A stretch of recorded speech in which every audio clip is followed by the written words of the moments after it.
والفجر وليال عشر والشفع والوتر والليل إذا يسر هل في ذلك قسم لذي حجر.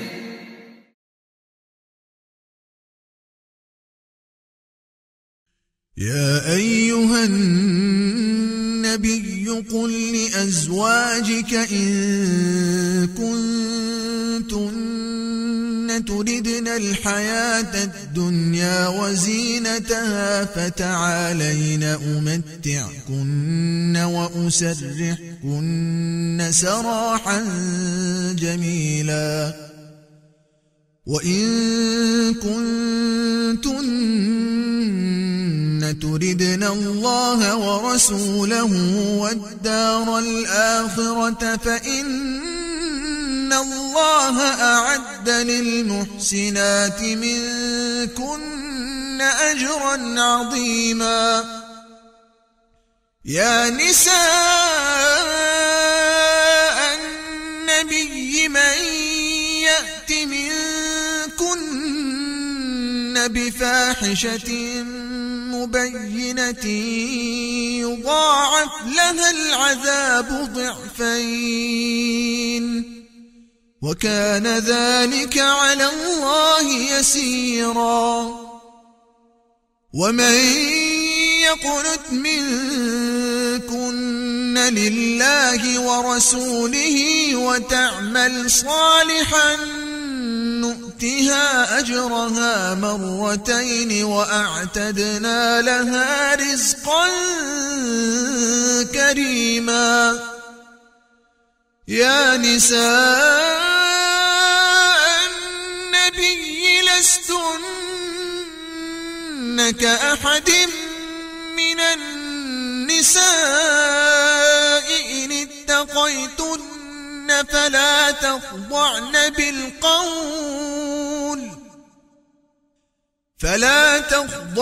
بالقول فيطمع الذي في قلبه مرض وقلن قولا معروفا. وقرن في بيوتكن ولا تبرجن تبرج الجاهلية الأولى وأقمن الصلاة وآتينا الزكاة وأطعنا الله ورسوله إنما يريد الله ليذهب عنكم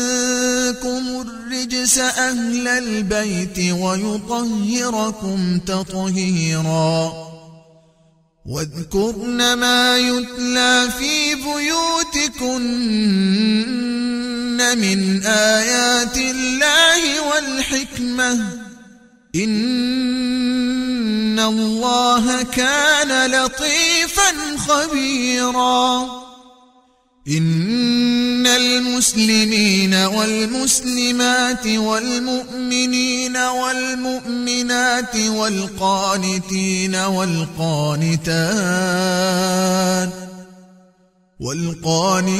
والقانتات والصادقين والصادقات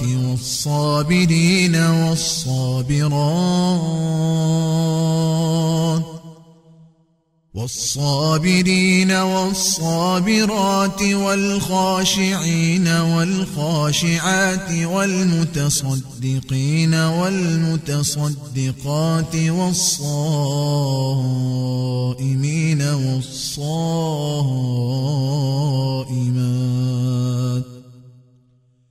والصائمات والحافظين فروجهم والحافظات والذاكرين الله كثيرا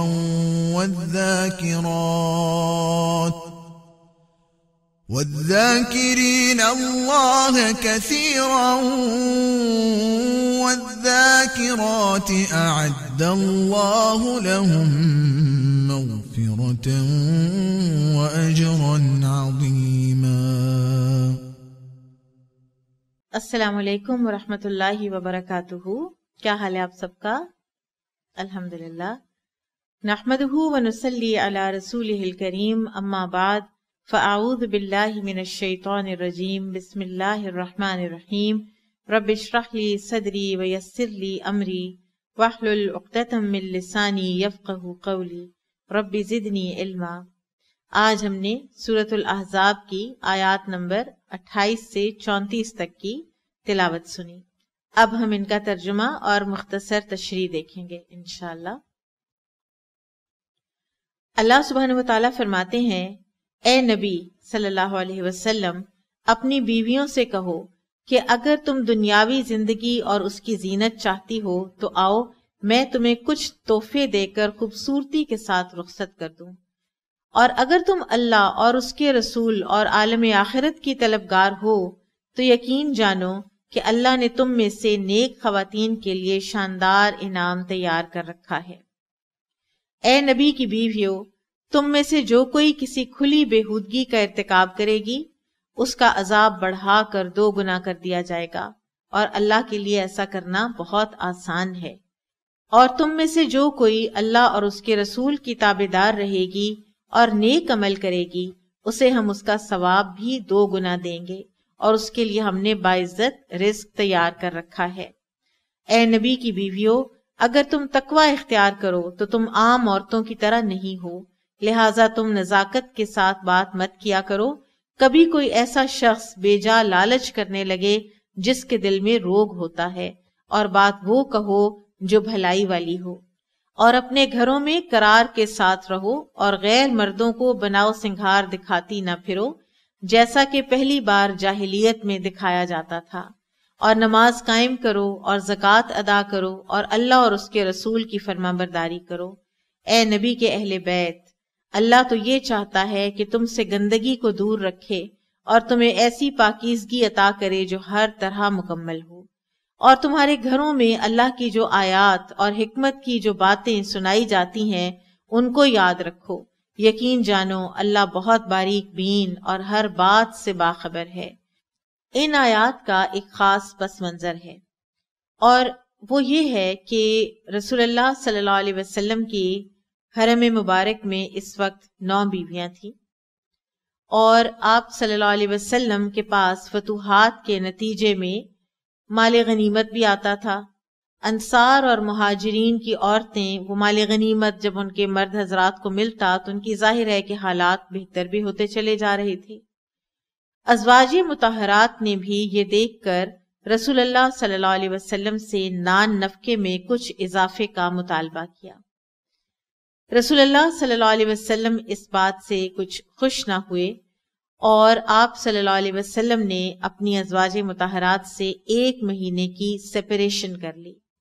اس کو ایلا کہتے ہیں، اور اس واقعے کو واقعہ ایلا کہا جاتا ہے. 1 مہینے کے بعد رسول اللہ صلی اللہ علیہ وسلم تشریف لائے اور یہ آیات پڑھ کر سب سے پہلے عائشہ رضی اللہ تعالی عنہا کو سنائی، اور ان سے فرمایا کہ آپ اپنے والدین سے بھی مشورہ کر لیں. تو عائشہ صدیقہ رضی اللہ تعالی عنہا نے عرض کی کہ یا رسول اللہ صلی اللہ علیہ وسلم، میں اس بات پر اپنے والدین سے کیا مشورہ کروں گی؟ میں اللہ اور اس کے رسول اور آخرت ہی کو چنتی ہوں.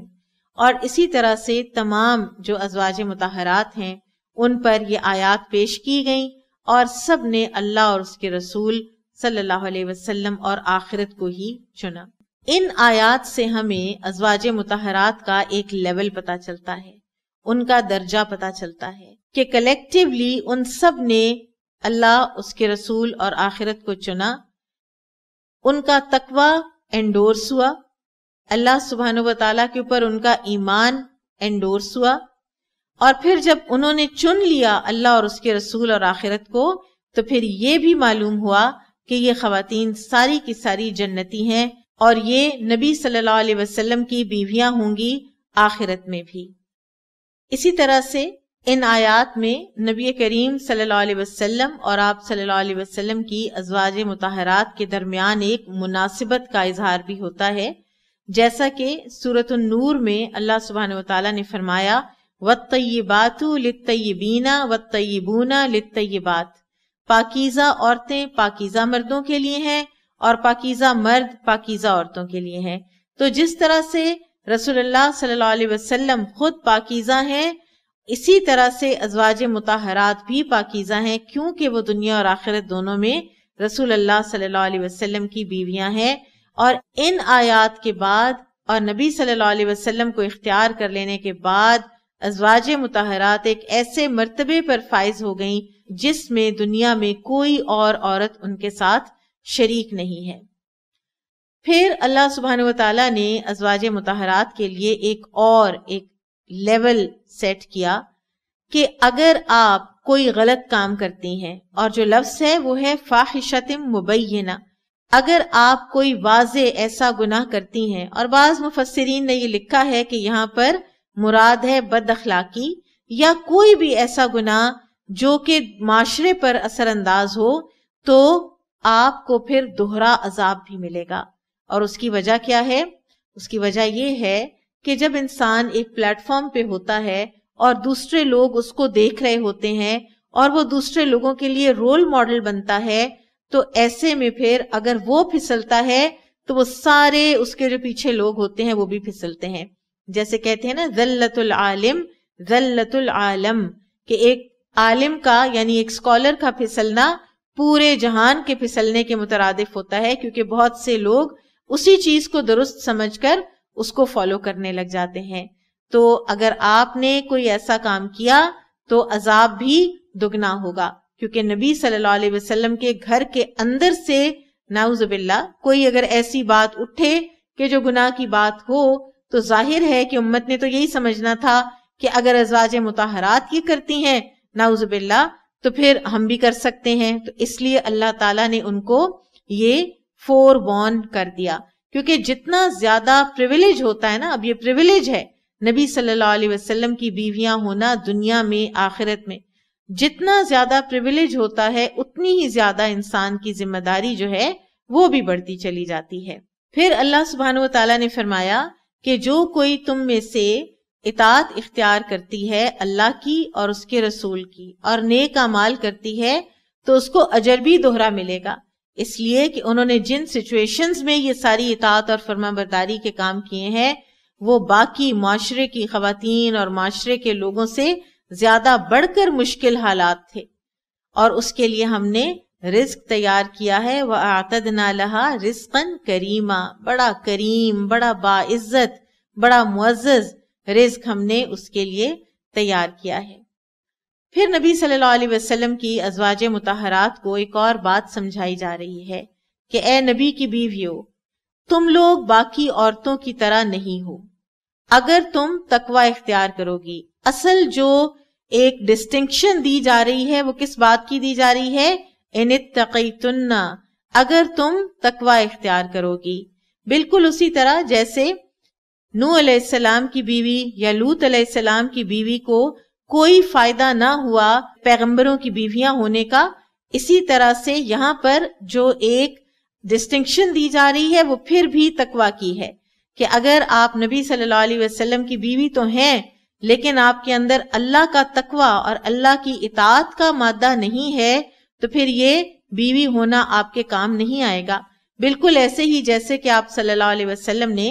سیدہ فاطمہ رضی اللہ تعالی عنہا سے فرمایا تھا کہ اے فاطمہ میرے مال میں سے جو چاہو لے لو، لیکن قیامت کے دن میرا نبی ہونا تمہارے کسی کام نہیں آئے گا۔ جس کا عمل اس کو آگے نہ بڑھا سکا اس کا نسب اس کو آگے نہیں بڑھائے گا۔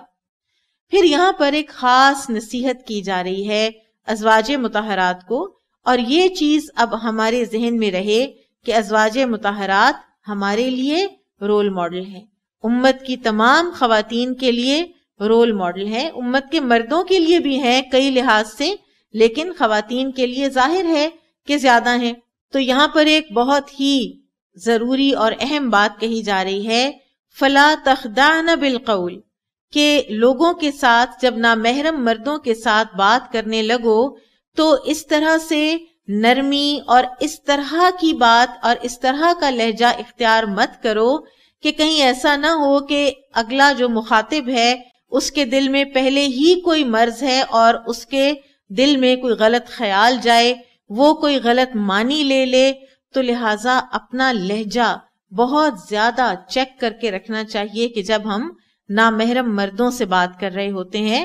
فرم بھی ہونا چاہیے، کام کی بات کرنی چاہیے، بلا وجہ کی دوستیاں اور فرینڈشپس نہیں کرنی چاہیے۔ ہاں یہ ضرور ہے وَقُلْنَا قَوْلًا مَعْرُوفًا کہ بات کرو معروف اور بھلی، یعنی برے طریقے سے یا روڈ اور ایروگنس کے ساتھ بات کرنے کی ضرورت نہیں ہے، لیکن ایسی لجاجت اور ایسا لہجہ نہ ہو کہ دوسرا جو ہے وہ کوئی غلط معنی لے لے۔ آج کل ہم دیکھتے ہیں کہ جس طرح واٹس ایپ ہے یا فیس بک پر چیٹنگ ہے یا میسیجنگ ہے،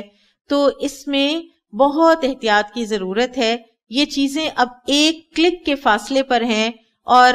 اتنا زیادہ ایکسیسیبلٹی جو ان چیزوں کی ہے وہ بعض اوقات انسان کے لیے بڑی آزمائش بن جاتی ہے، تو لہٰذا اس بات کا بہت خیال رکھنا چاہیے کہ ہم نامحرم مرد حضرات کے ساتھ کن لہجوں کے ساتھ بات کرتے ہیں۔ پھر ایک اور حکم دیا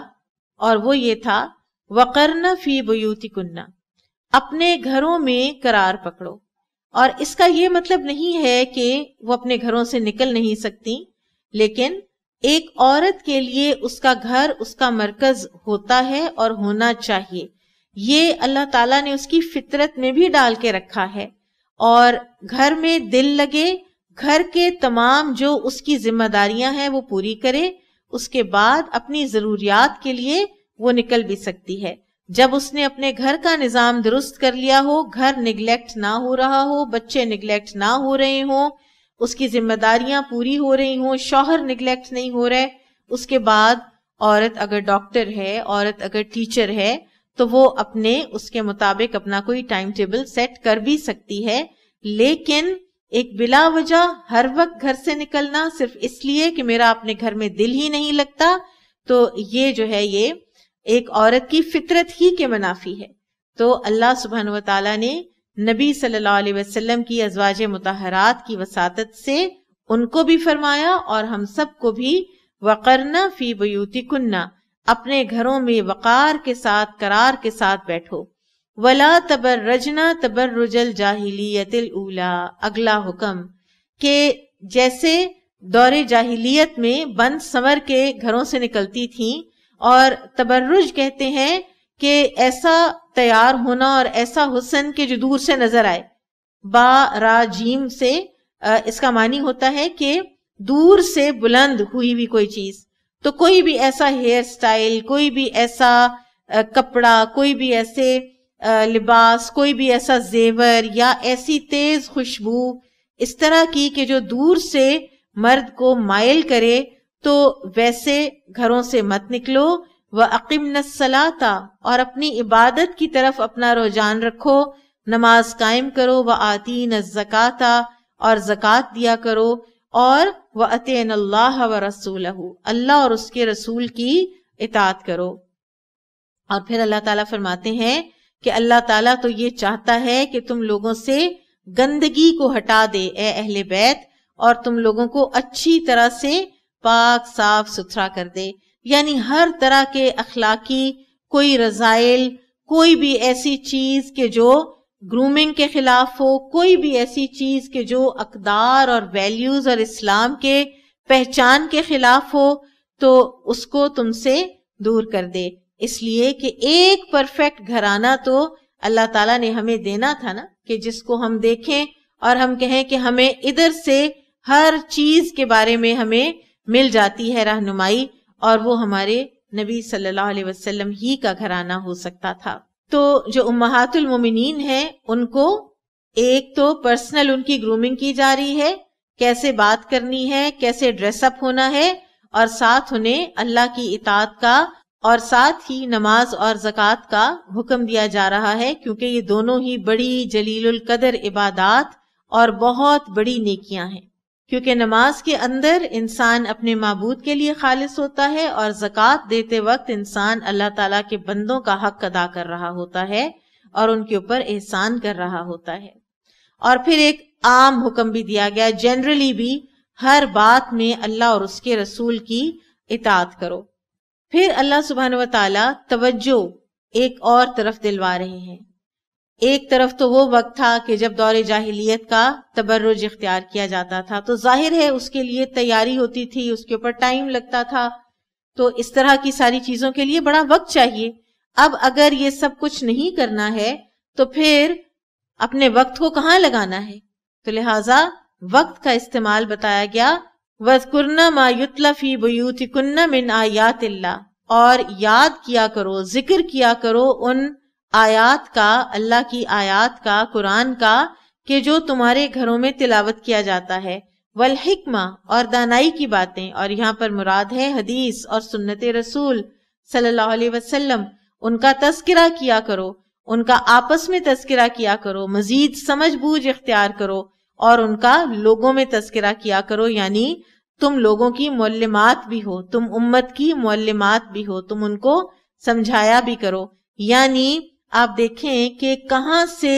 ایک لیول سے اٹھا کر تو کتنے بڑے لیول ریزڈ پر امہات المومنین کو بٹھایا جا رہا ہے کہ تم لوگوں نے امت کا استاد بننا ہے۔ تو آئیے دیکھتے ہیں کہ زندگی کے ڈھنگ اللہ تعالیٰ نے کس طرح ہمیں سکھائے ہیں، امہات المومنین کے ذریعے سے بات کرنے کا سٹائل، تیار ہونے کا سٹائل، وقت کہاں لگانا ہے، عبادت کب کب کرنی ہے، کیسے کیسے کرنی ہے۔ ان اللہ کان لطیفا خبیرا، اور اللہ تعالیٰ بڑا باریک بین ہے اور بڑا ہی باخبر ہے۔ یہاں پر اللہ تعالیٰ کا جو نام ہے لطیف اور خبیر، خبیر تو باخبر، ہر چیز سے باخبر، لطیف باخبر ہونے سے بھی ایک اور لیول آگے، تمام معاملات کے راز، تمام سینوں کے بھید، آسمانوں اور زمین میں چھپی ہوئی تمام چیزیں، تمام کھلے چھپے اعمال کی خبر رکھتا ہے۔ اور لطیف اس ہستی کو کہتے ہیں جو اپنے بندے کو ایسے مخفی طریقے سے بھلائی عطا کرتی ہے اور شر سے بچاتی ہے جس کا اس کو شعور تک نہیں ہوتا، اور وہ اسے اس طرح رزق عطا کرتی ہے کہ اسے اس کا ادراک تک نہیں ہوتا، اور وہ اسے ایسے اسباب دکھاتی ہے کہ وہ سوچ ہی نہیں سکتا تھا کہ یہ اسباب بھی مجھے مل سکتے ہیں، اور وہی اس کے لیے بلند درجات اور اعلیٰ مراتب کا ایک حصول کا ذریعہ بن جاتے ہیں۔ تو اب ہم دیکھتے ہیں کہ ہم نے امہات المومنین سے کیا کیا سیکھا۔ رسول اللہ صلی اللہ علیہ وسلم کے عقد نکاح میں ایک وقت پر 9 بیویاں تھیں۔ ان آیات کی مخاطب تو وہی 9 بیویاں ہیں۔ ڈائریکٹلی مخاطب پہلی بیوی خدیجہ رضی اللہ تعالی عنہا نہیں ہے، لیکن امہات المومنین کا تذکرہ کرتے ہوئے ہم خدیجہ رضی اللہ تعالی عنہا کو کیسے اگنور کر سکتے ہیں؟ تو لہٰذا ہم دیکھتے ہیں کہ ہم نے ان تمام امہات المومنین سے فردن کیا کیا سیکھا۔ سب سے پہلے سیدہ خدیجہ رضی اللہ تعالی عنہا ایک بزنس وومن، ایک انٹرپرینور، اور ان کا شوہر کے ساتھ تعاون، اپنی جان کے ساتھ، اپنی صحت کے ساتھ، اپنے مال کے ساتھ، اور اپنے بچوں کی تربیت، یہ ہم سیکھتے ہیں سیدہ خدیجہ رضی اللہ تعالی عنہا سے۔ اور ان کا مرتبہ کیا ہے اللہ کے ہاں، ہم اس حدیث میں دیکھتے ہیں۔ ابو ہریرہ رضی اللہ تعالیٰ عنہ سے روایت ہے کہ ایک روز جبرائیل علیہ السلام رسول اللہ صلی اللہ علیہ وسلم کی خدمت میں حاضر ہوئے اور عرض کی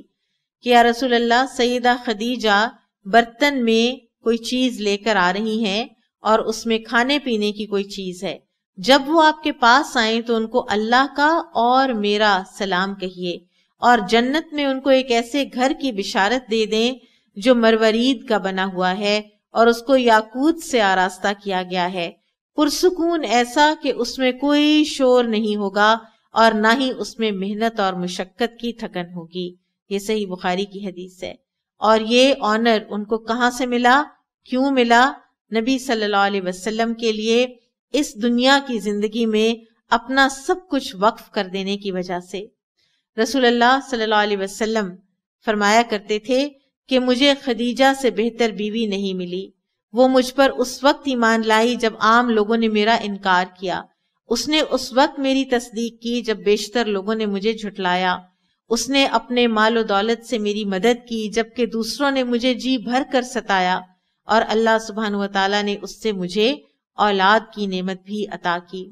آپ دیکھیے کہ رسول اللہ صلی اللہ علیہ وسلم پر جب پہلی وحی نازل ہوئی تو آپ صلی اللہ علیہ وسلم گھبرائے، آپ پینک بھی ہوئے، اور آپ صلی اللہ علیہ وسلم سیدھے خدیجہ رضی اللہ تعالیٰ عنہ کے پاس آئے، اور خدیجہ رضی اللہ عنہ نبی صلی اللہ علیہ وسلم کو جانتی تھیں، آپ کی طبیعت کو پہچانتی تھیں، جس طرح سے اس وقت انہوں نے اس سچویشن کو ہینڈل کیا۔ آپ صلی اللہ علیہ وسلم نے فرمایا مجھے چادر اڑھا دو، انہوں نے چادر اڑھا دی،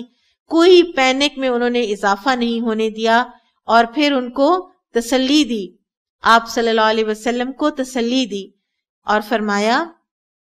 کہ آپ مت گھبرائیں، اللہ آپ کی حفاظت کرے گا اور آپ کو کبھی رسوا نہیں کرے گا، کیونکہ آپ صلہ رحمی کرتے ہیں، ہمیشہ سچ بولتے ہیں، دوسروں کا بوجھ اٹھاتے ہیں، مہمان نوازی کرتے ہیں اور مصیبت زدہ کی مدد کرتے ہیں۔ ایسی پہچان ہو اپنے شوہر کی اور ایسی لگن کے ساتھ ان کا ساتھ دیا جائے جب وہ کسی ایک آنریبل کاز میں آگے بڑھ رہے ہوں۔ یہ ہم سیدہ خدیجہ رضی اللہ تعالیٰ عنہ سے سیکھتے ہیں۔ سیدہ عائشہ رضی اللہ عنہ، ان سے ہم کیا سیکھتے ہیں؟ مین دو چیزیں ہیں، علم کا شوق، علم کو پھیلانا، اور دوسرے ان کی سخاوت۔ سیدہ عائشہ رضی اللہ تعالیٰ عنہ ان 7 ہستیوں میں سے ہیں کہ جنہوں نے ہزاروں کی تعداد میں احادیث روایت کی ہیں، اور عائشہ رضی اللہ تعالیٰ عنہ نے 2210 احادیث روایت کی ہیں، اور احادیث روایت کرنے کے علاوہ علم میں ان کا مرتبہ ایسا تھا کہ اکابر صحابہ بھی بہت سی چیزوں میں انہی سے آ کر تو سوال کر رہے ہوتے تھے، بہت سی جگہوں پر جب کلیریفیکیشن چاہیے ہوتی تھی تو عائشہ رضی اللہ عنہ ہی کلیریفائی کر رہی ہوتی تھیں، کہیں کسی کو کریکٹ کر رہی ہوتی تھیں۔ اور رسول اللہ صلی اللہ علیہ وسلم کی وفات کے وقت عائشہ رضی اللہ عنہ کی عمر مبارک 18 سال تھی، اور اس کے بعد وہ 48 سال زندہ رہی ہیں، اور اس 48 سال کے عرصے میں انہوں نے ہر سال حج کیا، اور وہاں پہ وہ اپنے درس کا بھی ایک خیمہ لگاتی تھیں، اور اسی طرح سے مدینہ میں بھی وہ بہت علم پھیلاتی تھیں، اور انہوں نے جو نبی صلی اللہ علیہ وسلم سے 9 سال میں سیکھا اس کو انہوں نے ساری زندگی امپارٹ کیا، اور وہ امت کی معلمہ اور فقیہہ ہیں۔ سیدہ عائشہ کی سخاوت کا ایک واقعہ آپ کو سنا دیتے ہیں کہ ایک مرتبہ عبداللہ بن زبیر رضی اللہ تعالیٰ عنہ نے 1,00,000 درہم ان کی خدمت میں بھیجے، تو انہوں نے اس کو اسی وقت اللہ کی راہ میں تقسیم کر دیا، اور جو خادمہ ہے اس نے کہا کہ آپ نے کچھ تو اپنے روزے کی افطاری کے لیے رکھ دیا ہوتا، تو سیدہ عائشہ رضی اللہ عنہ نے فرمایا کہ تم نے مجھے یاد کرا دینا تھا، یعنی اتنی سیلف لیسنس کہ یاد ہی نہیں کہ میرا تو روزہ ہے۔ اسی طرح سے نبی صلی اللہ علیہ وسلم نے سیدہ عائشہ کے بارے میں فرمایا کہ مردوں میں بہت کامل گزرے، لیکن عورتوں میں سے مریم بنت عمران اور آسیہ زوجہ فرعون کے سوا کوئی کامل نہ ہوئی، اور عائشہ کو عورتوں پر اسی طرح فضیلت ہے جس طرح سرید کو تمام کھانوں پر۔ ام المومنین سیدہ سودا بنت زمعہ، ان سے ہم کیا سیکھتے ہیں؟ ان سے ہم غنا سیکھتے ہیں، بے پرواہی سیکھتے ہیں، ایک دل کی ایسی صفائی کہ دل میں کوئی حسد، کوئی رکابت کے جذبات ہیں ہی نہیں۔ سیدہ عائشہ رضی اللہ تعالیٰ عنہ فرماتی ہیں کہ سودا بنت زمعہ کے علاوہ کسی عورت کو دیکھ کر مجھے یہ خیال نہیں ہوا کہ اس کے قالب میں میری روح ہوتی، یعنی میں ایسی ہوتی جیسی سیدہ سودا ہیں۔ ام المومنین سیدہ زینب بنت خزیمہ، یہ کہا جاتا ہے کہ صرف 3 مہینے رسول اللہ صلی اللہ علیہ وسلم کے نکاح میں رہیں، اس کے بعد ان کی وفات ہو گئی، اور یہ ام المساکین کہلاتی تھی کیونکہ یہ مسکینوں اور فقیروں کو بہت زیادہ کھانا کھلایا کرتی تھی۔ تو کھانا کھلانا جو ہے یہ جنت میں لے جانے والے اعمال میں سے ہے، ایمان کی ایک علامت ہے، تو انسان کو چاہیے کہ وہ غریب مسکین کو کھانا وقتاً فوقتاً کھلاتا رہے۔ اور سیدہ زینب بنت خزیمہ رضی اللہ عنہ کی سنت کو فالو کرتے ہوئے بھی ہمیں یہ کام کرنا چاہیے انشاءاللہ۔ ام المومنین سیدہ حفصہ بنت عمر رضی اللہ عنہما، عمر رضی اللہ عنہ کی بیٹی، پڑھی لکھی، ایجوکیٹڈ، حافظہ قرآن اور اس کے ساتھ ساتھ عبادت گزار۔ ایک مرتبہ جبرائیل علیہ السلام آپ صلی اللہ علیہ وسلم کے پاس تشریف لائے اور سیدہ حفصہ کے بارے میں ارشاد فرمایا کہ وہ بہت روزے رکھنے والی اور عبادت گزار خاتون ہے اور جنت میں بھی آپ کی بیوی ہوں گی۔ سیدہ ام سلمہ رضی اللہ عنہا، سیدہ ام سلمہ دینی علوم میں بہت مہارت رکھتی تھی اور خاص طور پر جو ردات اور طلاق کے مسائل ہیں ان پر ان کی بڑی گہری نظر تھی۔ ان کے فتاوی پر اگر اکٹھے کیے جائیں تو ایک پوری بکلیٹ بن سکتی ہے۔ ان کا ایک بڑا ہی خوبصورت واقعہ ہے جو یہ خود بیان کرتی ہیں کہ جب رسول اللہ صلی اللہ علیہ وسلم سے میری شادی ہوئی، اب ان کی دانائی، ان کی محنت، ان کی انکساری اور ان کی سادگی اس واقعے سے ہمیں سیکھنی ہے۔ وہ فرماتی ہیں کہ میں سیدہ زینب بنت خزیمہ کے گھر میں مجھے رکھا، رسول اللہ صلی اللہ علیہ وسلم نے، وہ وفات پا چکی تھیں اور یہ دلہن بن کے آئی ہیں نبی صلی اللہ علیہ وسلم کے گھر میں، اور فرماتی ہیں کہ میں نے دیکھا کہ یہاں پر کھانے کو کچھ ہے، تو میں نے دیکھا کہ کچھ جو تھے، ایک چکی پڑی تھی، تھوڑا سا گھی تھا، میں نے جو پیسے، میں نے گھی میں اس کو بھون کے میں نے سالن بنایا اور یہی ہمارا کھانا تھا۔ اور مدینہ میں اس دن یہ بات بھی ہوئی کہ رسول اللہ صلی اللہ علیہ وسلم جو مدینہ کے حکمران ہیں تو ان کے بیوی کے ساتھ پہلا دن کس طرح سے گزرا، انہوں نے خود ہی چکی پیسی، انہوں نے خود ہی ساری محنت کی۔ تو یہ چیزیں کسی کو بھی نہ سپریس کرتی ہیں، نہ کسی کے لیے آر کا باعث ہیں۔ پھر اسی طرح سے سیدہ ام سلمہ رضی اللہ عنہا کی دانائی کا ایک اور واقعہ اور ہیومن نیچر کو انڈرسٹینڈ کرنے کا ایک واقعہ جو صلح حدیبیہ کے وقت ہمیں پتہ چلتا ہے کہ جب نبی صلی اللہ علیہ وسلم نے صلح حدیبیہ کر لی اور ٹریٹی سائن ہو گئی تو آپ صلی اللہ علیہ وسلم نے صحابہ کرام کو حکم دیا کہ وہ سب کے سب اپنے احرام کھول دیں اور اپنے جانوروں کو ذبح کر دیں۔ تو پہلی مرتبہ یہ ہوا پورے سیرہ میں کہ سارے کے سارے صحابہ چپ کر کے بیٹھے رہے کیونکہ وہ بہت دل گرفتہ تھے، ان سے یہ ہوا ہی نہیں کہ ہم فوراً اٹھیں۔ تو نبی صلی اللہ علیہ وسلم کافی پریشان ہوئے اور اپسیٹ ہوئے اور آپ واپس اپنے خیمے میں تشریف لائے۔ تو سیدہ ام سلمہ رضی اللہ تعالی عنہا کو جب پتا چلا کہ وجہ کیا ہے تو انہوں نے ایک بڑا ہی زبردست اور ایک بڑا ہی انسانی نیچر کی پہچان والا مشورہ دیا اور انہوں نے کہا کہ یا رسول اللہ صلی اللہ علیہ وسلم آپ ان کو کچھ مت کہیے، یہ اس وقت بہت رنجیدہ ہیں اور آپ خود تشریف لے جائیں، آپ خود اپنا کام شروع کریں، آپ اپنا جانور نہر کریں، آپ اپنے بال منڈوائیں اور آپ احرام کھولیں، یہ خود ہی کھولنے لگ جائیں گے۔ اور ایسا ہی ہوا کہ جب آپ صلی اللہ علیہ وسلم نے ان سب کو اگنور کر کے اپنا کام شروع کیا تو سارے کے سارے اٹھے اور بھاگے اس کام کی طرف جو انہوں نے دیکھا کہ اب کرنے کے سوا کوئی چارہ ہی نہیں ہے۔ تو رسول اللہ صلی اللہ علیہ وسلم کی جو ایک اینگوش تھی، جو ایک آپ کو ایک اپسیٹ کر رہی تھی بات، اس کا انہوں نے ام سلمہ رضی اللہ عنہا نے حل نکالا۔ پھر آپ دیکھیے کہ یہ خواتین کیسی خواتین تھیں، کیسی جری تھیں، کیسی بہادر تھیں کہ یہ غزوات میں ساتھ جاتی تھیں۔ صلح حدیبیہ کے موقع پر یہ ساتھ ہیں، خیبر کے موقع پر بھی ام سلمہ رضی اللہ عنہا ہی ساتھ تھی۔ پھر ام المومنین زینب بنت جہش رضی اللہ عنہا، ان کا بہت ہی ایک سگنیفیکنٹ جو ان کی بات ہے وہ ان کی سخاوت تھی، اور سخاوت بھی کیسی، یہ ایک بزنس وومن تھی اور یہ جو لیدر ہے اس کو ٹین کرتی، اس کو ڈائی کرتی، پھر اسی طرح سے یہ دھاگے بنتی اور غزوات میں ساتھ دیا کرتی، لیدر کو ٹین کر کے اس کو مارکیٹ میں بیچتی۔ ظاہر ہے کہ مارکیٹ ٹرینڈز دیکھتی ہوں گی، ظاہر ہے کہ جو لوگوں کی ضرورت ہے اس کے مطابق چیزیں بناتی ہوں گی، اور اس سے جو پیسہ آتا تھا اس پیسے کو صدقہ کر دیا کرتی تھی۔ اور رسول اللہ صلی اللہ علیہ وسلم نے اپنی وفات سے پہلے فرمایا تھا کہ تم میں سب سے پہلے مجھے وہ آ کر ملے گی کہ جس کا ہاتھ سب سے لمبا ہوگا۔ تو سیدہ عائشہ فرماتی ہیں کہ ہم نے اپنے ہاتھ ناپنے شروع کر دیے، یعنی میئر کرنے شروع کر دیے۔ تو بعد میں جب سیدہ زینب بنت جہش کا رسول اللہ صلی اللہ علیہ وسلم کے بعد سب سے پہلے انتقال ہوا، تو پھر ہم سمجھے کہ لمبے ہاتھ سے مراد تو سخاوت تھی، کیونکہ سیدہ زینب بہت سخی خاتون تھی۔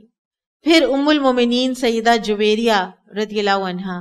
ان سے ہم کیا سیکھتے ہیں؟ یہ باقاعدہ ایک شہزادی تھی، یہ پرنسس تھی، ان کے والد اپنے قبیلے کے سردار تھے، اور یہ انتہائی ایک خوبصورت اور ینگ لڑکی تھی، اور یہ قیدی ہو کر آئیں، اور نبی صلی اللہ علیہ وسلم نے ان کو آزاد کر کے ان سے شادی کر لی تھی۔ ان کی عبادت ریاضت اتنی بڑی ہوئی تھی، اور دوسرے ان کی اڈیپٹیبلٹی، یہ باہر سے آئیں، یہ ایک انتہائی ناز و نام میں پلی ہوئی تھیں، اور اگر آپ نے ان حجرات کی تصویر دیکھیں کہ جن میں ازواج مطہرات کو آ کر رکھا جاتا تھا، تو زمین آسمان کا فرق ہے ان قلعوں میں اور ان جگہوں میں جہاں سے یہ خواتین اٹھ کر آئی تھیں، جہاں سے ان میں سے کچھ خواتین اٹھ کر آئی تھیں۔ تو سیدہ جویریہ رضی اللہ تعالی عنہا سے ہمیں بڑا فائدہ ہوا، ہمیں یہ فائدہ ہوا کہ ایک مرتبہ یہ ذکر کر رہی تھیں اور نبی صلی اللہ علیہ وسلم ان کے پاس سے نکلے، فجر کا وقت تھا، اور دن چڑھے جب آپ صلی اللہ علیہ وسلم ان کے پاس تشریف لائے تو یہ ابھی تک بھی ذکر کی حالت میں ہی تھی۔ تو آپ صلی اللہ علیہ وسلم نے فرمایا کہ آپ ابھی تک ویسے ہی بیٹھی ہیں جیسے میں آپ کو چھوڑ کے گیا تھا؟ تو انہوں نے کہا جی یا رسول اللہ، میرا یہ ایک وظیفہ ہے۔ تو آپ صلی اللہ علیہ وسلم نے فرمایا کہ میں نے 4 کلمات ایسے کہے ہیں کہ جو آپ کے سارے وظیفے سے بڑھ کر ہیں، اور یہ ہمیں سیدہ جویریہ رضی اللہ تعالی عنہا نے بتایا کہ نبی صلی اللہ علیہ وسلم نے پھر وہ 4 کلمات بتائے، سبحان اللہ و بحمدہ عدد خلقہ و رضا نفسہ و زینت عرشہ و مداد کلماتہ، یعنی ان 4 کلمات کو میں نے 3 مرتبہ پڑھا ہے۔ تو لہٰذا صبح کی اپنی فجر کے بعد کی جو دعائیں ہیں ان کی ابتدا اسی تسبیح سے اگر ہم کر لیں تو یہ بہت ہی فضائل والا ذکر ہے۔ پھر اسی طرح سے سیدہ جویریہ روزے بھی بہت رکھا کرتی تھی، تو ہم سیدہ جویریہ سے ایک نوجوان لڑکی سے سیکھتے ہیں کہ عبادت کیسے کی جاتی ہے۔ اور آپ کو یاد ہے نا کہ قیامت کے دن عرش کے سائے تلے جو کیٹیگریز ہیں ان میں سے ایک کیٹیگری اس نوجوان کی ہے کہ جس کا دل جوانی کے دنوں میں عبادت کے ساتھ لگا رہا۔ سیدہ صفیہ رضی اللہ عنہا، یہ ایک اور شہزادی، ایک اور پرنسس، خیبر کے غزوے کے بعد یہ آئیں اور نبی صلی اللہ علیہ وسلم نے آزاد کر کے ان کے ساتھ نکاح کیا، اور ان کے جو حالات ہیں ان میں ہمیں ایک بہت بات جو سیلینٹ نظر آتی ہے وہ ان کی اپنے رشتہ داروں کے ساتھ صلہ رحمی اور دوسرے ملازموں کو معاف کرنا۔ تو سیدہ صفیہ سے سیکھیں کہ ملازم کو کس حد تک معاف کرتے ہیں، کہ ان کی ایک ملازمہ تھی، اس کو کیا سوجھی کہ وہ گئی حضرت عمر کے پاس اور اس نے کہا کہ اے امیر المومنین، سیدہ صفیہ تو کیونکہ یہ بیک گراؤنڈ سے یہودی تھیں، بعد میں پھر یہ مسلمان ہوئی اور اللہ نے ان کے دل میں اسلام کی محبت ڈالی اور بہت ہی راسخ العقیدہ مسلمان تھی۔ تو اس کنیز نے جا کر عمر رضی اللہ عنہ سے کہا کہ صفیہ رضی اللہ عنہ جو ہیں وہ ایک تو اپنے یہودی کوئی بھانجے ہیں ان کے اور ان کا بڑا خیال کرتی ہیں، اور دوسرے سب کا دن بھی مناتی ہیں۔ تو عمر رضی اللہ عنہ نے پوچھا تو سیدہ صفیہ نے کہا کہ میرا بھانجا میرا رشتہ دار ہے، میں اس کے ساتھ صلہ رحمی کرتی ہوں جو کہ مجھے کرنی بھی چاہیے، اور سب کے دن سے بہتر دن جمعے کا دن اللہ نے مجھے دے دیا ہے، سب تب میں نہیں مناتی۔ تو اس کے بعد صفیہ رضی اللہ عنہا نے اپنی کنیز سے پوچھا کہ تم نے یہ بات کیوں کہی؟ تو کنیز نے بڑے آرام سے کہہ دیا کہ مجھے شیطان نے بہکا دیا تھا۔ تو سیدہ صفیہ نے کہا کہ جاؤ تم آزاد ہو، کچھ بھی اس کو سرزنش نہیں کی، کچھ بھی اس کو نہیں کہا۔ تو کس لیول تک ملازم کو معاف کرنا ہے، اور اگر اس کا قصور جو ہے وہ اتنا معاف کرنے کے قابل نہ ہو یا آپ اپنے اندر وہ وسعت نہیں پا رہے کہ آپ معاف کریں، تو پھر اس کو آزاد کر دیں، پھر اس کو چھوڑ دیں۔ ام المومنین ام حبیبہ رملہ بنت ابی سفیان انتہائی بابرکت، ان کا حوصلہ، ان کی دین کے اوپر استقامت ان کی سب سے سیلینٹ بات۔ یہ اوائل اسلام میں مسلمان ہوئی، یہ حبشہ کی طرف ہجرت کر کے گئیں اور وہاں پر ان کے شوہر مرتد ہو گئے. یہ تنہا وہاں پر رہی ہیں، لیکن اس کے باوجود ان کے ایمان، ان کی استقامت میں بالکل کوئی بھی کمزوری نہیں. اس کے باوجود ان کے ایمان اور ان کی استقامت میں کوئی کمزوری نہیں آئی ہے. اور ایک بہت ہی خوبصورت حدیث اور اس کے اوپر عمل جو ہمیں سیدہ ام حبیبہ رضی اللہ عنہا سے ملا، وہ فرماتی ہیں کہ رسول اللہ صلی اللہ علیہ وسلم نے فرمایا کہ جس نے ایک دن میں 12 رکعتیں یعنی سنتیں پڑھی، اور ان کی اس طرح سے ڈیٹیل بتائی گئی ہے کہ فجر سے پہلے کی 2 رکعتیں، اسی طرح سے زور سے پہلے 4 اور بعد میں 2، پھر مغرب کے بعد 2 اور پھر عشاء کے بعد کی 2، تو یہ 12 رکعتیں جس نے پڑھی تو اللہ تعالیٰ اس کو جنت میں ایک گھر بنا دیتے ہیں. تو وہ فرماتی ہیں کہ میں نے جب سے یہ حدیث نبی صلی اللہ علیہ وسلم سے سنی تو میں نے اس کے بعد ان 12 رکعتوں کو نہیں چھوڑا. اور یہ حدیث نریٹ کی انہوں نے اپنے بھائی کو، اور بھائی نے بھی اس پر عمل کرنا شروع کر دیا. اور بھائی نے جب آگے کسی کو نریٹ کی تو بھائی نے بھی یہی کہا کہ میں نے جب سے ام حبیبہ سے سنی ہے یہ بات تو میں نے ان 12 رکعتوں کو ترک نہیں کیا. اور اس طرح اگلے راوی نے بھی یہی کہا. تو کس طرح ایک سنت جو ہے وہ رائج کر گئیں. اور اسی طرح سے ہوتا ہے ایمان اور اخلاص، کہ ایمان اور اخلاص سے کی ہوئی نیکی اور ایمان اور اخلاص کے ساتھ کہی ہوئی کوئی بات بہت دور تک اثر کرتی ہے. ام المومنین سیدہ میمونہ بنت حارث الہلالیہ، ان کے ساتھ نبی صلی اللہ علیہ وسلم نے نکاح کیا. اور سیدہ عائشہ ان کے بارے میں فرماتی ہیں کہ میمونہ ہم سے زیادہ اللہ سے ڈرنے والی اور ہم سے زیادہ صلہ رحمی کرنے والی تھی. یہاں پر سیدہ عائشہ رضی اللہ تعالیٰ عنہ کا ایک اور کردار بھی سامنے آتا ہے جس سے ہمیں سیکھنا چاہیے کہ سب کی تعریف، چاہے وہ کو وائفز ہیں، سب کی تعریف اور سب کے جو بھلی باتیں ہیں، اچھی باتیں ہیں، ان کا لوگوں کے درمیان تذکرہ، اور نیگیٹیوٹی اور نیگیٹو باتیں اور منفی باتیں اور خامیاں ڈھونڈنے سے بالکل اپنے آپ کو دور رکھنا. اس طرح کی خواتین کے بارے میں کسی شاعر نے کہا ہے وَلَوْ كَانَ النِّسَاءُ كَمَا فَقَدْنَا، اگر عورتیں ایسی ہوں جیسی کہ آج ہم کھو بیٹھے ہیں، لَفُضِّلَتِ النِّسَاءُ عَلَى الرِّجَالِ، تو ایسی عورتوں کو تو ہم مردوں پر فوقیت دیتے. تو اپنے اخلاق اور اپنے کردار اور اپنی زندگی میں ایسے کنٹریبیوشنز اور اپنے ارد گرد میں، اپنے معاشرے میں ایسی لیگسی چھوڑ کے جانا امہات المومنین کی لیگسی ہے. امہات المومنین کا زندگی کا یہ ڈھنگ رہا اور وہ ہمیں سکھا گئیں. اگر ہم چاہیں تو ہم بھی ان کے نقش قدم پر چل کے اور ان کے اخلاق اور ان کے کردار کو دیکھتے ہوئے اپنے اندر بھی وہ خوبیاں پیدا کر سکتے ہیں. اور اب العمل بالآیات، نامحرم مردوں سے بات کرتے ہوئے اپنے لیے ایک کرائیٹیریا سیٹ کریں اور فرم بات کریں. اور دوسرے وَاذْكُرْنَ مَا يُتْلَى فِي بُيُوتِكُنَّ مِنْ آیَاتِ اللَّهِ وَالْحِکْمَةِ، اپنے گھروں میں اللہ تعالیٰ کی آیات کی تلاوت اور احادیث کا تذکرہ جاری کریں تاکہ ہمارے گھروں میں ان کی برکت ہو اور انہی کے ذریعے سے ہم ہدایت و رہنمائی پائیں. بارک اللہ فیکم. سبحانک اللہم و بحمدک، اشہد ان لا الہ الا انت، استغفرک و اتوب الیک. السلام علیکم ورحمۃ اللہ وبرکاتہ. نور في الظلمات أنسي في خلواتي، يا سعدي وهنائي